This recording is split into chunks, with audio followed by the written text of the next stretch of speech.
안녕하세요. 오늘은 최소 비용으로 어플리케이션을 현대화하는 전략에 대해 말씀드리려고 합니다. 레거시 시스템의 이슈에 대해 말씀드리겠습니다. 레거시 시스템 이슈는 발생하는 문제들이 여러 가지 모습으로 발생합니다. 기술이 오래되다 보니 발생하는 문제로 개발자를 구하기 어렵거나 보안 취약점에 대해 대응이 어렵게 됩니다. 인터페이스가 구식이어서 타 시스템과 연계가 어려운 경우도 있습니다. 사용하고 있는 제품이 더 이상 기술 지원이 되지 않는 경우도 있습니다. 담당자가 여러 번 바뀌는 과정에 문서가 없거나 관련 이력을 모르는 경우도 흔합니다. 구조가 모놀리식으로 되어 장애가 연계되거나 확장이 어려운 경우도 있습니다. 빠르게 변경되는 비즈니스에 대해 대응이 어려운 경우도 있습니다. 이러한 레거시 이슈 중 티맥스 소프트 제품에 대해서도 확인해 보겠습니다. 구형 프레임워크 제품으로 프로프레임 C나 자바 제품을 말씀드릴 수 있습니다. 티맥스 소프트에서는 여전히 해당 제품에 대해 기술 지원을 포함한 여러 대응을 하고 있습니다.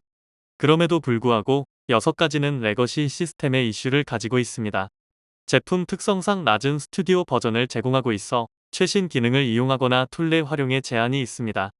오래된 제품 특성상 최신 기술을 기반으로 한 OSS 사용에 제한이 있습니다. HTTP 지원 한계를 포함하여 프로토콜 연계에 제한이 있습니다. 최신 라이브러리로 업데이트를 하기 어려운 이슈 또한 있습니다. 모놀리식 구조를 기반으로 하고 있어 여러 문제가 있으며 이는 뒤에 MSA 관련하여 추가로 말씀드리겠습니다. 기술이 오래된 것들이어서 개발자 수급에 한계가 있습니다. 프로프레임 C, 프로프레임 자바 이슈는 다음과 같습니다. 프로프레임 C는 3, 4, 5 버전이 있습니다. 특히 3, 4 버전은 EOL-된 제품으로 기능 추가나 유지 보수에 한계가 있습니다. 제품 특성상 구형 스튜디오로 되어 있으며 라이브러리가 오래된 문제들이 있습니다. 업무 처리할 때 HTTP 지원이 되지 않는 부분에 한계가 있고 카프카나 레디즈 같은 최신 오픈소스를 이용할 때 어려움이 있습니다. 프로프레임 자바는 3, 4 버전이 있으며 모두 EOL-된 제품입니다. 마찬가지로 구형 스튜디오로 되어 있으며 JDK를 포함하여 오래된 라이브러리들을 사용해야 하는 이슈가 있습니다. 모놀리식으로 업무를 구성하는 형태로 되어 있어 모놀리식 관련 이슈가 있습니다. 마찬가지로 최신 오픈소스 기술을 이용할 때 어려움이 있습니다. 이번에는 현대화에 대해 말씀드리도록 하겠습니다. 가트너 7R 모델 기반으로 현대화하는 전략에 대해 말씀드리겠습니다. 가장 단순하게 현재 구조를 그대로 유지하는 것에서부터 재개발에 이르기까지 1단계부터 7단계로 구분할 수 있습니다. 단계가 올라갈수록 비용은 증가하게 됩니다. 리타이어를 통해 폐기를 검토할 수 있으며 리호스트를 통해 인프라만 현대화할 수도 있습니다. 혹은 앱은 최소로 변경하면서 OS나 DB 혹은 미들레어만 변경하는 리플랫폼도 고려할 수 있습니다. 리팩터를 통해 코드나 구조를 개선할 수도 있으며 리아키텍트를 통해 아키텍처를 재설계할 수도 있습니다. 어플리케이션 현대화 관점에서 추가로 살펴보겠습니다. 최근 현대화라는 이름으로 하고 싶은 것들을 정리해보면 5가지로 정리할 수 있습니다. 현대 기술을 적용해야 합니다. 예를 들어 자바 최신 버전을 적용하거나 스프링부트 기반으로 시스템을 구성하고 NoSQL 적용이나 GitOps 적용도 고려해볼 수 있습니다. 오픈소스 도입을 고려해볼 수 있습니다. 레디즈나 케프커 혹은 포스트그레 SQL 같은 RDB 도입도 고려해볼 수 있습니다. 오픈소스 도입은 최신 기술 도입 관점일 수도 있지만 비용 절감이 될 수도 있습니다. 구조 관점에서는 MSA를 고려해볼 수 있습니다. 기존 모놀리식에서 발생하는 이슈 해결을 위해 MSA로 전환을 고려해볼 수 있고 관련해서 API 게이트웨이 기반으로 시스템을 변경하거나 gRPC 기반으로 연계를 고려해볼 수도 있습니다. 인프라 관점에서는 클라우드 적용을 고려할 수 있습니다. 퍼블릭 혹은 프라이빗 클라우드 도입 쿠버네티스 및 서버리스 구조 도입을 고려할 수 있습니다. AI 적용은 개발 혹은 업무 관점에서 고려할 수 있습니다. AI 코딩을 통해 생산성을 향상하거나 AI 옵스를 통해 운영 이슈를 해결할 수 있으며 RAG 등을 통해 기존 시스템을 보다 강화할 수도 있습니다. 이슈들을 항목별로 상세히 보려고 하며 모놀리식 이슈부터 보도록 하겠습니다. 모놀리식의 이슈와 MSA로 전환하는 것에 대해 살펴보겠습니다. 모놀리식은 이슈가 되고 있지만 장점이 있는 구조입니다. 모든 업무를 하나의 앱으로 개발하기 때문에 개발이 용이하고 어플리케이션 변경이 용이합니다. 구조가 간단하기 때문에 테스트하기도 쉽고 배포나 확장도 용이합니다. 문제는 이렇게 구축한 모놀리식 시스템이 비대해지면서 발생합니다. 시스템을 구축하고 어플리케이션을 변경하거나 추가하게 됩니다. 상품이 증가되고 상품이 복잡해지고 환경도 변화합니다. 이렇게 기능을 추가하고 변경하는 과정에서 시스템이 점차 비대해지게 됩니다. 처음 개발했을 때는 2만, 3만 본에서 시작한 어플리케이션이 5만, 10만 본까지 늘어나게 됩니다. 코드가 너무 많아 무겁고 테스트도 어려워집니다. 일부 모듈에서 발생한 문제가 전체 시스템으로 결함이 연계되는 경우도 발생합니다. 기술이 오래되어 변경하고 싶을 때 변경 범위가 크다 보니 변경이 어렵습니다. 이러한 모놀리식의 이슈를 해결하기 위해 MSA 전환을 검토할 수 있습니다. 모놀리식 시스템을 MSA로 전환하게 되면 시스템이 간단해지고 생산성이 증가하게 됩니다. 결함이 격리되고 시스템이 가벼워지게 됩니다. 시스템 전환을 위해 어떤 고민을 해야 하는지 살펴보겠습니다. 모놀리식을 MSA로 전환할 때 우선 고민할 것은 시스템을 어떻게 쪼갤 것인가입니다. 모놀리식 시스템을 마이크로 서비스로 쪼갤 때는 업무별 분할을 고려할 수 있습니다. 도메인 드리븐 디자인으로도 표현할 수 있습니다. 업무를 쪼개게 되면 아래 내용을 고려해야 합니다. 동기나 비동기를 포함하여 통신을 고려해야 하며 트랜잭션 처리도 고민해야 합니다. 기존 트랜잭션 처리를 사가나 XA 등으로 커버해야 할 수 있습니다. 업무를 여러 시스템으로 쪼개게 되면 서비스가 어디에 있는지를 찾는 디스커버리 영역도 고민이 필요합니다. DB를 쪼개거나 하나로 구성할지도 고려해야 합니다. 이러한 처리를 잘못하게 되면 분산 모놀리스처럼 업무는 모놀리스처럼 되고 시스템만 분산되어 구조만 복잡해질 수도 있습니다. 실제 전환하는 과정에 대해서도 계속 살펴보겠습니다. 모놀리식으로 구성된 업무를 단계적으로 전환하는 과정에 대해 살펴보겠습니다. 흔히 스트랭글러 패턴이라고도 합니다. 모놀리식으로 구성된 시스템을 마이크로 서비스로 단계적 전환하는 과정입니다. 신규 기능부터 시작하여 마이크로 서비스를 확장해 나가게 됩니다. 기존 시스템과 새로운 시스템 간의 연계를 검토하고 트랜잭션이나 기존 기능을 전환하여 마이크로 서비스로 이관합니다. 점차적으로 모놀리식 어플리케이션을 줄여나가며 최종적으로 없애게 됩니다.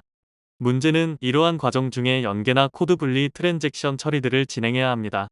특히 전환 과정 중에는 기존 시스템과 새로운 시스템 양쪽에 병행 개발해야 합니다. 이러한 전환 개발의 시간이 길어지면 고통이 가중되게 됩니다.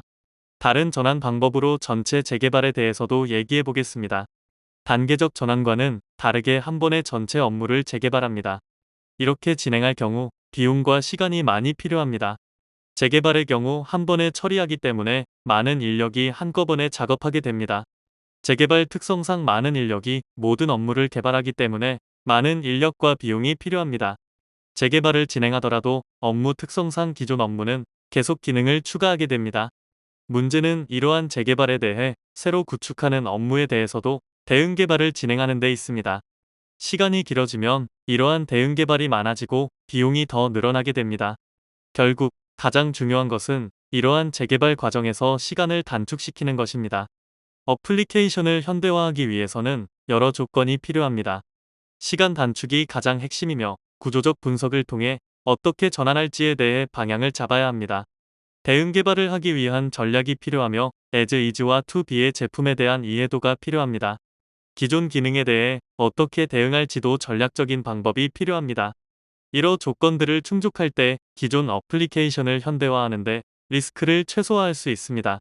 다음 장에서는 현대화를 진행하는데 필요한 전략에 대해 말씀드리겠습니다. 앞서 레거시 시스템의 이슈와 현대화를 하기 위한 고려사항에 대해 말씀드렸습니다. 티맥스 소프트의 기존 프레임워크 제품인 프로프레임C와 프로프레임 자바를 기준으로 효과적인 전략 방법에 대해 말씀드리겠습니다. 가장 중요한 것은 시간을 단축시키는 것과 여러 가지 방법론이 필요하다고 말씀드렸는데 자동화를 통한 전환이 핵심 전략입니다. 프로프레임 자바 제품부터 말씀드리겠습니다. 기존 모놀리식으로 구성된 어플리케이션을 MSA 기반으로 전환하는 것과 최근 기술로 변경한다고 할 때 고려할 것들은 다음과 같습니다. 분석 기능을 통해 참조 관계를 분석하고 모놀리식을 MSA로 전환할 때 활용할 수 있습니다. 마이그레이터를 활용하여 최신 프레임워크 제품인 프로오브젝트로 전환이 가능합니다. 기존 API 및 기능을 지원하기 위해 대응되는 EMB를 포함한 여러 API를 활용하여 전환이 가능하며 기존 개발자분들은 익숙하게 신규 환경에 적응이 가능하도록 처리합니다. 전환할 때 EJB를 포함한 기술이나 API를 스프링 부트 기반으로 변경하여 개발할 수 있도록 제공합니다. 프로프레임 C는 두 가지 트랙으로 현대화가 가능합니다.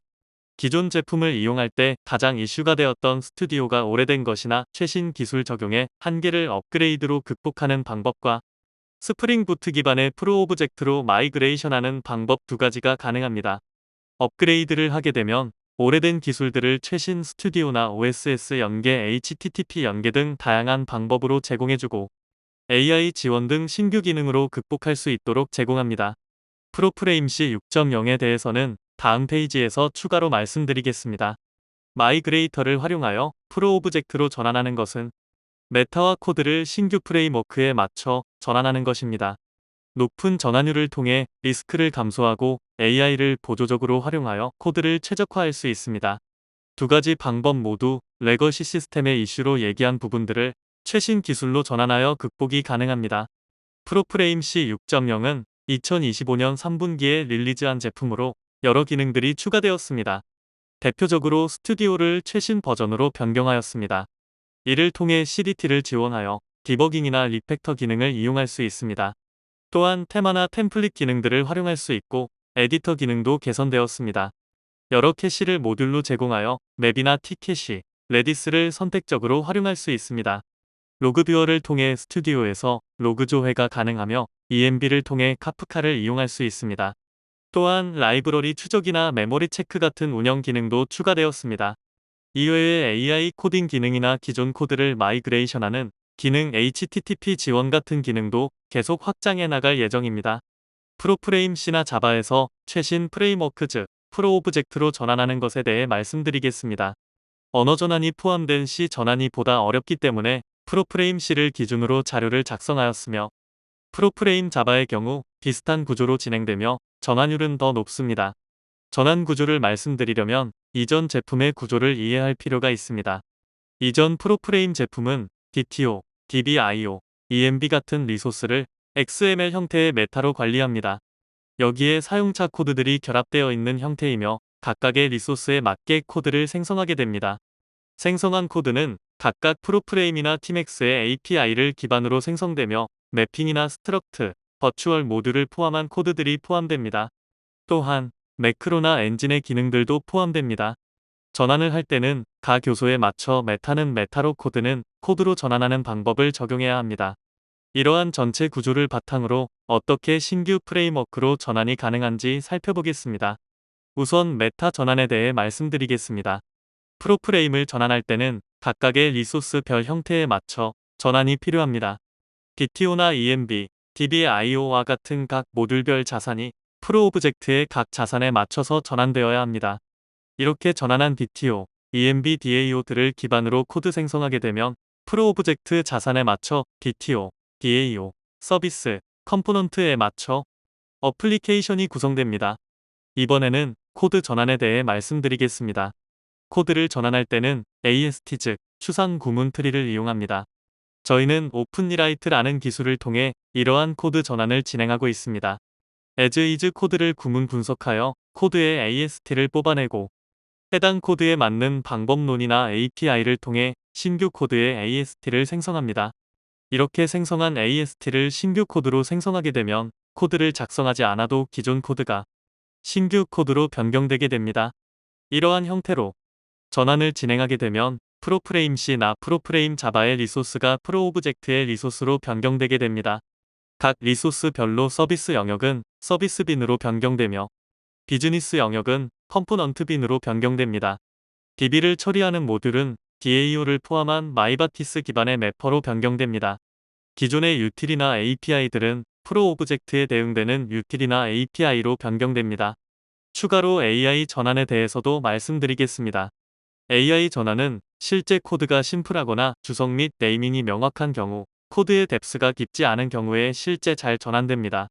반대로 코드가 복잡하거나 언어나 기능에 대한 차이로 인해 API가 없는 경우, 코드 뎁스가 깊은 경우, 매크로나 엔진 API를 사용하여 추적이 어려운 경우, 등에 대해 처리가 어렵습니다. 또한 AI를 활용하더라도 기존 구조를 잘 알아야 하며 전환하려고 하는 프레임워크에 대응 기능이 있어야 합니다. 문제는 업무 코드들이 대부분 코드가 복잡하고 전환이 쉽지 않다는 데 있습니다. AI를 적용하여 전환을 할 때 실패하는 많은 경우가 이에 해당합니다. 저희가 제안드리는 전환의 방법론은 AI를 보조적으로 활용하는 것입니다.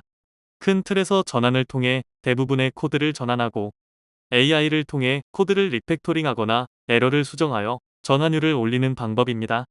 이렇게 전환할 경우 높은 전환율을 통해 앞서 말씀드린 대부분의 현대화 이슈를 해결할 수 있습니다. 마지막으로 마이그레이터를 통한 전환 전략을 정리하여 말씀드리겠습니다. 마이그레이터를 통해 전환을 하더라도 검증이나 테스트의 과정은 필요하기 때문에 전환 공수는 필요합니다. 그러나 재개발을 하는 것에 비교해 신규 개발 대비 2.5배 정도 생산성이 증가하는 것으로 확인하고 있습니다. 앞서 말씀드린 대응 개발의 이슈에 대해서도 유연하게 대응이 가능하며 비용과 기간을 절감하여 현대화의 많은 이슈를 해결할 수 있습니다.